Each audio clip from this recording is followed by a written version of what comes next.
জয় শ্রীগুরু জয় বলে শুরু করছি আজকে আমার ব্লগটি। আমি, মা আর আমার ছেলে 3 জন মিলে যাচ্ছি। আজকে আমাদের পাশে একটা বাড়িতে শ্রীগুরু সংঘ হবে, সেখানে যাচ্ছি। গুরুদেব তোমাদের মঙ্গল করুক।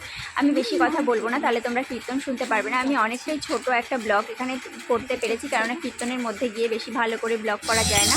ওখানে গিয়ে কীর্তন শুনবো না, ব্লগ করবো, ওই জন্যই আর কি ব্লগটা আমি বেশি করিনি, কীর্তনটাই শুনেছি। তো বন্ধুরা, তোমরা পাশে থেকে